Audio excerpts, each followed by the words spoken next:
So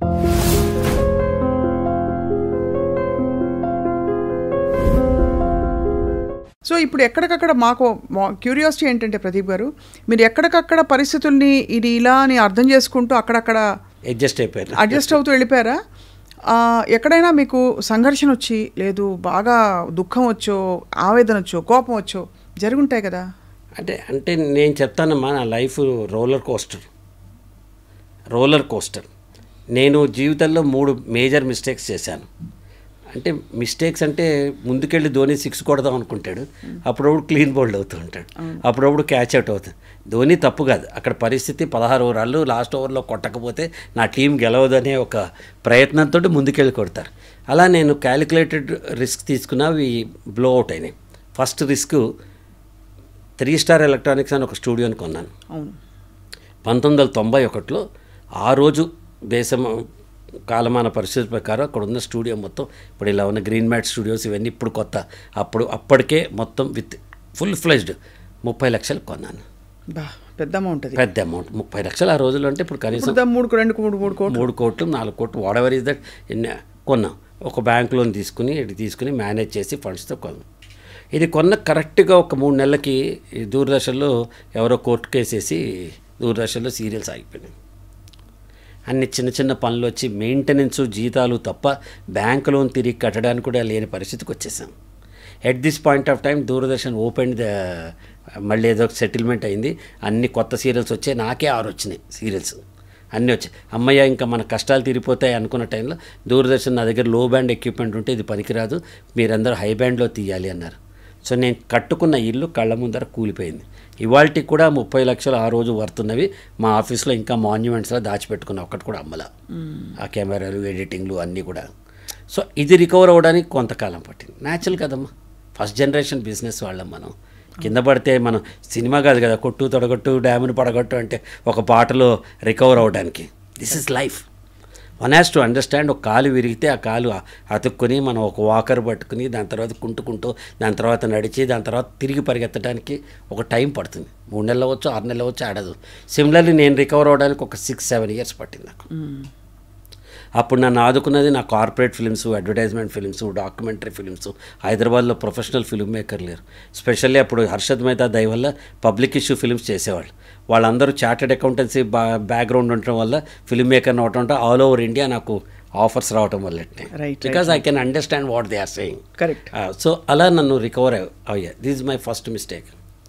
మళ్ళీ superlative stage 96లో చాణక్య అనే సీరియల్ తీస్తే, చాణక్య అనే సీరియల్కి మా ఇంటికి వచ్చి ఎపిసోడ్కి 1,02,000 ఇవాళ కూడా ఇవ్వటం అంత. మా ఇంటికి వచ్చి అంత పీక్ స్టేజ్ చూశాను.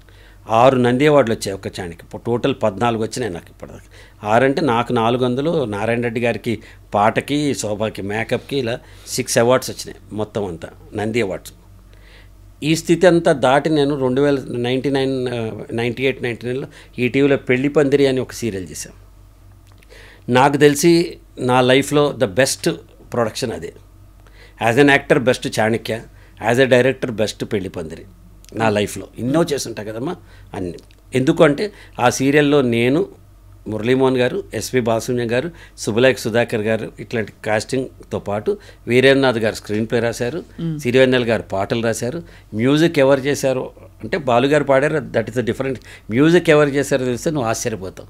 ఈ కాంబినేషన్లో జీవితంలో ఎప్పుడు ఎవరు ఊహించనిది ఒక టెలివిజన్ సీరియల్కి నేను చేయగలిగా.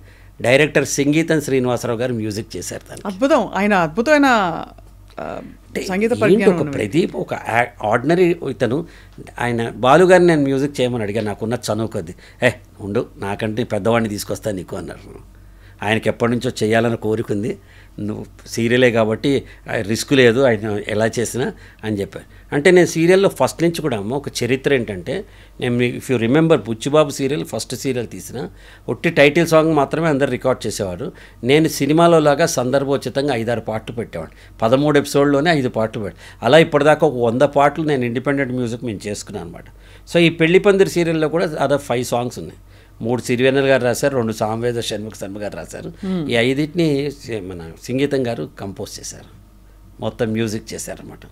అలాంటి రేర్ కాంబినేషన్లో జీవితం గుర్రాల మీద, పంచగుర్రాల మీద వెళ్తుంటే ఇంతకంటే బెస్ట్ చేయాలని అచ్యుత్, నేను, అశోక్ కుమారు, కాదంబరి కిరణ్ ఒకసారి వాసవి టీవీ అవార్డ్స్ చేస్తున్నప్పుడు నాగేశ్వరరావు గారిని చీఫ్ గెస్ట్ కింద పిలిచాం. నాగేశ్వరరావు గారు స్టేజ్ మీద మారుతున్న కాలంతో నేను I want to be part of the technology, నేను అమెరికాలో వెళ్ళినప్పటి నుంచి అనుకుంటున్నా ఒక్క టీవీ సీరియల్లో యాక్ట్ చేయాలని నాకు ఉంది అని అన్నారు. అంతే, స్వాతికిరణంలో కమల్ హాసన్లాగా నెక్స్ట్ డే పొద్దున వాళ్ళ ఇంటికి వెళ్ళిపోయి ఆయన నొప్పించేసాం. మరి ఇంత పెద్ద నాగేశ్వరరావు గారిని తీసుకొస్తుంటే కథ ఎవరు చెప్పాలి అంటే పరుచూరు బ్రదర్స్ని ఒప్పించాం. కెమెరా ఎవరు చేయాలంటే దివాకర్ ఎస్ గోపాల్ రెడ్డి గారి దగ్గర దాంట్లో దివాకర్ని ఒప్పించు.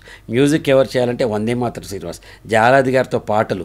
ఎవరెవరు స్టార్ కాస్ట్ అంటే నేను, అశోక్ కుమారు, అచ్యుతు, కిరణ్, సుమ, ఇండస్ట్రీలో ఉన్న ప్రతి దిగ్గజం ఒక 3 రోజులకు ఒక్కొక్క ఎపిసోడ్ తీసేవాళ్ళం. ప్రస్తుత పరిస్థితుల్లో ఒకరోజు 3 ఎపిసోడ్లు తీస్తారు, అప్పుడు 3 రోజులు. ఇంత పెద్ద బడ్జెట్తో అత్యద్భుతంగా జనాదరణ పొంది బ్రహ్మాండంగా చేసిన సీరియల్ నాకు ₹1 కోటి నష్టాన్ని తెచ్చింది. కారణాలు వెళిద్దాం, నష్టం వచ్చింది అంతే. అంటే నష్టాలంటే మీరు ఎక్స్పెండిచర్ పెరిగిపోవడం వల్ల. ఇప్పుడు ఒక టెలివిజన్ ఇండస్ట్రీ ఒక బెలూన్ అమ్మా, నీకు పెద్ద బెలూన్ రావచ్చు, నాకు చిన్న బెలూన్ రావచ్చు. ఆ బెలూన్లో ఎంత గాలి వాడాలో అంతే గాలి వాడాలి. కానీ కమిషన్ ప్రోగ్రామ్ కిందకి లేదమ్మా, స్పాన్సర్డే. సో వాళ్ళు ఇచ్చే టైం ఎంత ఉంటుంది? స్పాన్సర్డ్ ఒక 2 నిమిషాలు ఉంటుంది కదా, దాంట్లో మనం అమ్ముకోవాల్సి వచ్చేది. ఇప్పుడు గతంగా దాని ఎవరి వల్ల అయింది, ఏమైంది, నాదే తప్పని నేను అనుకుంటాను. అన్నిటికంటే బెస్ట్ ఏంటంటే జంజాల్ గారు అంటారు, మన మీద మనం జోక్ వేసుకోవడం, మన మీద మనం తప్పు తీసుకోవడం ఉత్తమం అంటారు అనమాట. నా మొహంలో ఉన్న మొహాన్ని చూసినందుకు థ్యాంక్స్ అండి ఎవరైనా. ఇప్పటిదాకా నా మొహంలో ఉన్న మొహాన్ని భరించినందుకు థ్యాంక్స్. నా మొహం అంటాం కదా, మొహం అనేవారు అనమాట. సో అలా వచ్చేటప్పటికి మళ్ళీ దీని నుంచి it took another 7-8 years for me to come out.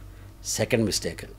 First అన్నిటికీ రెండింటికంటే ముందర నా దృష్టిలో ఓన్లీ యాక్టర్ కింద నేను సినిమాల్లో నేను కంటిన్యూ అయి ఉంటే ఈ రిస్కులు, ఈ వ్యాపారాలు, ఈ స్ట్రాటజీలు, ఈ మొహమాటాలు, ఈ నెమ్మత్తనాలు, ఈ నష్టాలు, లాభాలు ఇవే ఉండేవి కాదు.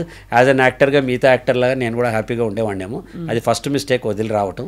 ఫ్యామిలీ స్టార్ ప్రదీప్ గారు ఏదో కిరీటం వచ్చేది ఏముంది అందులో.